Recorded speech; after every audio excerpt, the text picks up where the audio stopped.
Hi everyone, welcome back to my channel. Welcome to anyone who may be new. My name is Bonnie and currently my videos are mainly focused on our triplet boys. I also did videos documenting our IVF journey and how we got to this point of having triplets. So if you're interested in that, definitely go back and check that out. I started this YouTube channel to document our IVF journey, not knowing what the outcome was going to be or anything. Definitely not picturing we would have triplets at this point, but here we are. And our boys are almost 1 year, which is crazy. And I can't believe that it's a year's already gone by. But stay tuned because I am going to be doing a 1-year update of our boys. And there's been a lot of changes since I last did an update. So make sure to subscribe and turn on those notifications so you'll know when I upload videos. So this video is about me taking one of our boys to the ER. And I wanted to do a video about this just because this is a crazy time right now with this pandemic going on and all of this.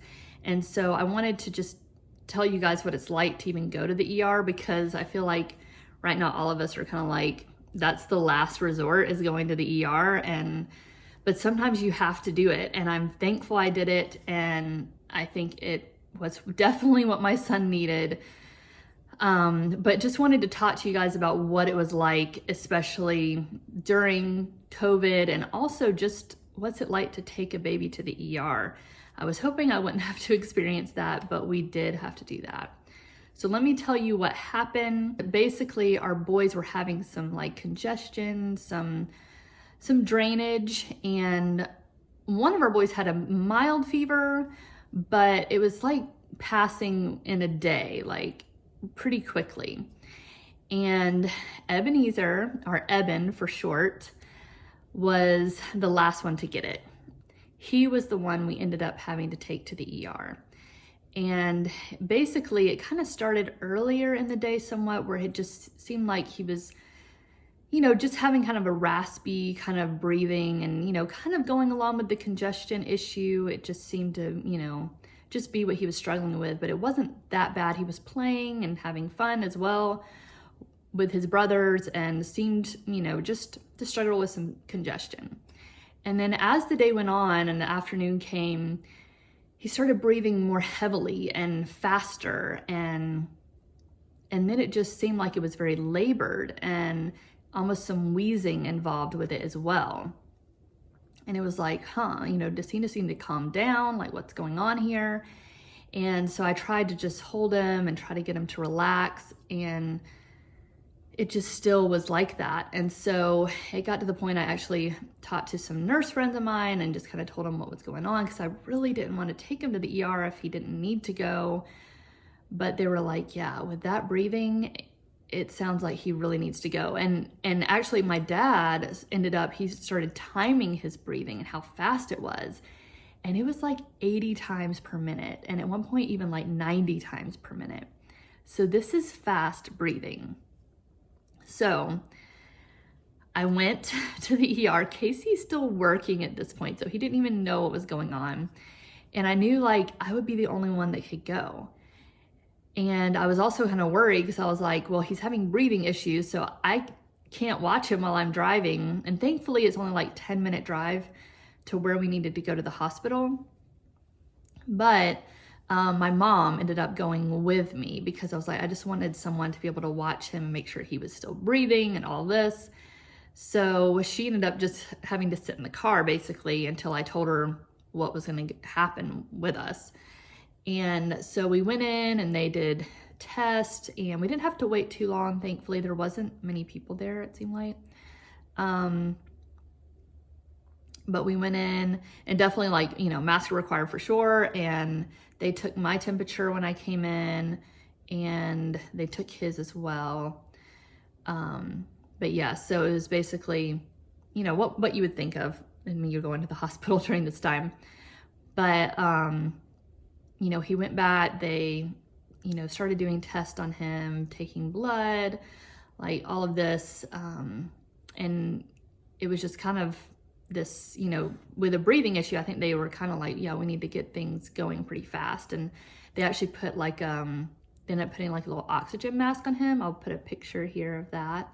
And they put some like medication in that to kind of try to help him. I think it was more for like asthma, something. And, you know, they asked about asthma, if that was a family history thing and all this stuff.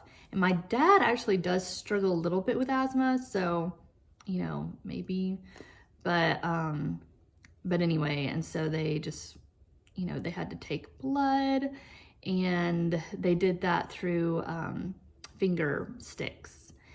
And then they also put an IV in, which that was really hard. I cried during that because it was just so hard to see. And they had to do it twice. They tried it in his foot, and then they did it in his hand. But oh man, it was so tough to see that. I actually was kind of thankful for the mask at that point because it kind of hid the fact that I was crying.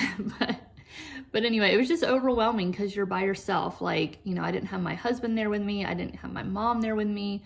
You know, just someone with me to be with me with my baby that's struggling. And so it's just hard to be there by yourself. And so anyway, they just kept doing more tests and stuff like that. And then finally they said, yeah, you know, he's going to stay the night for sure. And I was like, oh, wow. So anyway, he ended up having to stay in the pediatric ICU.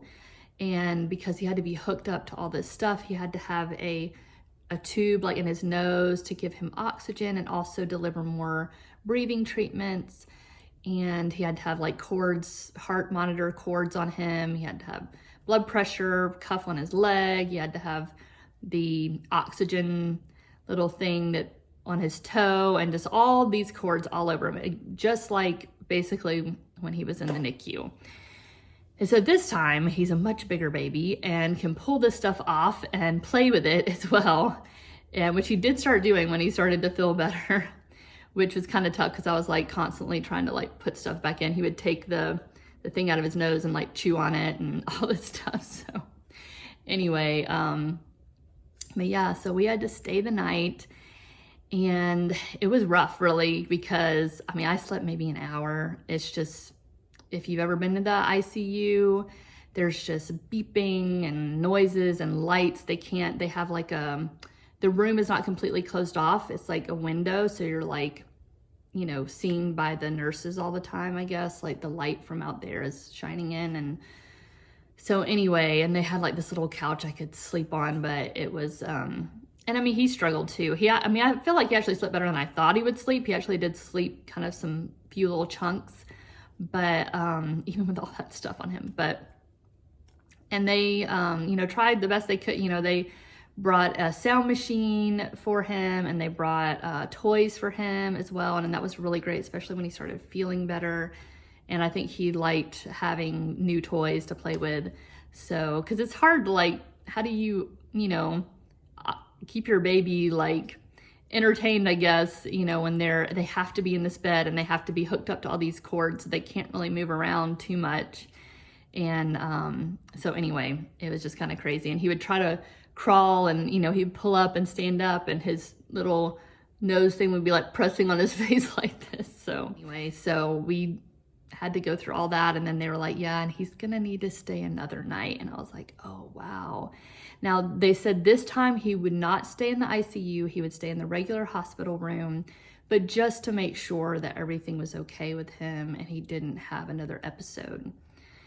And actually Casey and I switched at this point. So they said that, you know, only one parent at a time, but that we could switch. So Casey was able to come and switch with me on that second night. So that was nice that, you know, we could switch and all of that. And thankfully the other boys did really good and slept great for us. So Casey got a good night's sleep, you know, while he was here by himself with the two boys. And I got a good night's sleep while I was here by myself with the two boys. And then he came home that day, and he, you know, he was so much better. And they didn't really, I feel like, give us an exact answer as to what was going on, but they said he's a little too young to diagnose asthma. But they did say that sometimes like eczema and asthma can go together, which I had heard before. And so that was kind of a bummer to hear that he might have that struggle. But, you know, it was just kind of, they mentioned croup potentially, but he didn't have that kind of coughing, barking kind of sound that croup has, but his airway was basically inflamed and constricted. So some kind of irritation, inflammation was causing that, and his lungs were just like overinflated, and he wasn't able to have them deflate as well. And so he was just having these shallow, forced breaths. That's what they were telling us. So anyway, thankfully, you know, he was able to come home that day. And then about 3 or 4 days later, he actually had an episode again. And they gave us an inhaler for him, special one for a baby. And we were like, okay, I think, you know, we kind of tried to calm him down a little bit and see if maybe he was just overly excited. He was about to eat. And so we thought maybe he's just really excited and wants to eat, but it wasn't calming down. And then he started getting a little bit fussy with it as well. So we tried it and it worked in like 10 seconds or something. He was like back to normal. So that was wonderful that it worked, but that's the only time we had to use it. So we're hoping, you know, that this isn't going to be some issue he's going to struggle with a lot, but you know, this is about 2.5 weeks ago.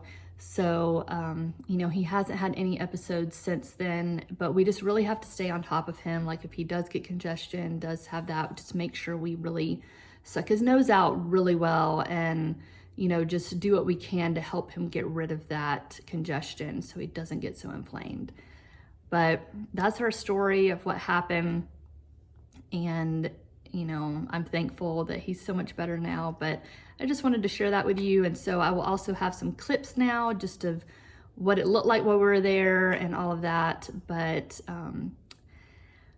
yeah, definitely stay tuned because I am going to do a 1-year update, and that will probably be my next video. I'm guessing will be a 1-year update. So stay tuned for that. And I look forward to seeing you in the next video. And I would love to hear from you too. Share any stories if you have stories of taking a baby to the ER, even currently now in COVID, like what was it like for you and all of that. You know, I will say another thing I forgot to mention was that for us, they said we had to wear a mask, but if there were no nurses in our room, we didn't have to wear one. So that's what their policy was because of COVID was, you know, if there's a nurse, doctor in the room, wear a mask, but if they're not, I didn't have to wear a mask. So just wanted to let you know that too. All right, well, I'll see you guys in the next video. Bye. Hey guys, so there's one thing I wanted to mention that I forgot to mention, and that is specifically for breastfeeding mamas. They will give you food if you're a breastfeeding mama. So definitely ask about that, at least where we live, they do. And they also will provide a pump for you. So if you need to pump when you're there, you don't have to worry about bringing one from home or something. They will provide one for you. So you ask about that as well. But yeah, just wanted to mention that if you ever do have to take your baby and stay overnight in the hospital. So make sure to ask because I didn't know and I only got like 1 meal. So, but thankfully Casey brought me some food and my dad brought me some food, but it's nice to not have to worry about that. So anyway, just wanted to let you know that. Ebenezer, hey, you like your mask? You playing with it? You have to have a little, you have to have an IV. That was so sad. Mommy cried when you did that, yeah. Hey, baby. Hi. I know, you don't like that thing. I know. It's a piano he's playing with. He was doing better. Now he's a little bit upset. Oh, here, let's put that back in. Oh, he keeps taking it out. Okay, I'm gonna put it back in. Hey, Eben. Ebenezer. You doing pretty good? You having fun with these toys? Hey! Hey, baby! Hey, baby.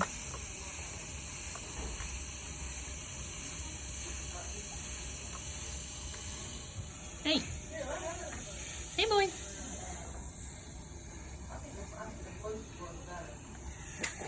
Hey! Hey! Hey, yeah. Yeah.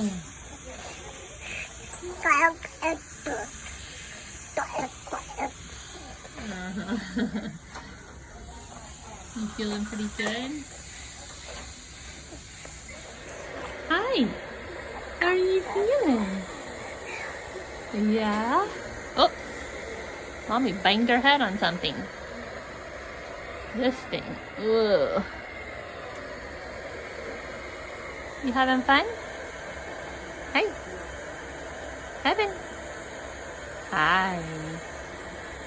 Hi, baby. Hi. Is something irritating you? You have all the cords all over you, don't you? And you're probably itchy.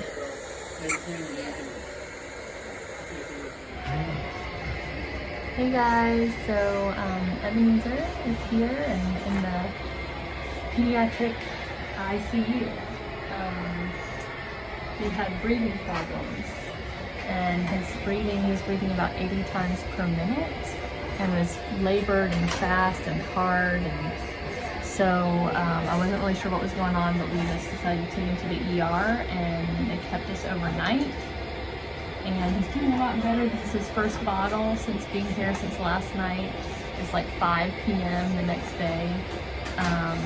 And they want to keep him tonight as well, but not in the intensive care, hopefully. So it'll be just to make sure that he's in the clear. He's doing a lot better. His breathing has kind of come back to normal and everything.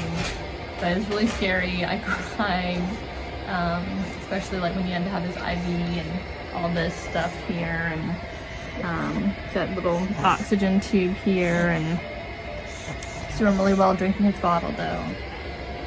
So we're thankful that he's doing a lot better, but they did a lot of breathing treatments, and I think they gave him some steroids as well, just to kind of help reduce the inflammation, and he's doing a lot better, so we're thankful for that. And I'm going to switch with Casey now, because Casey took care of the other 2 boys by himself, and now we're going to switch. So he's going to stay here with Ebenezer, and I'm going to go home with the other 2 boys.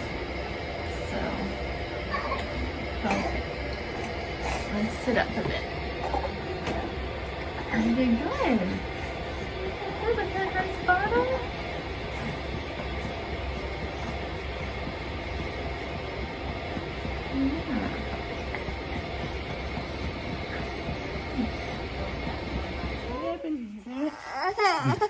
It's been a while, hasn't it? Aww. Hasn't it been? And there's your brother. There we go. I can't really film it. What you doing? You're not even looking. He's happy to see you. He's like my brother. Is that your brother? Yeah. Oh, you see his band-aid? Oh, that's your brother. He's back home. Hey. Isn't that wonderful? Yes. Yes. Oh, careful. Okay. No gouging eyes happening, sir. I know. Oh my goodness. I know. Your favorite place, Ebenezer. You're home. You are. Back to your PlayStation. Yeah. Oh, you want to grab that? Oh, okay. Happy's still asleep. I know he is. Oh, that's it. That's it was lucky a little while.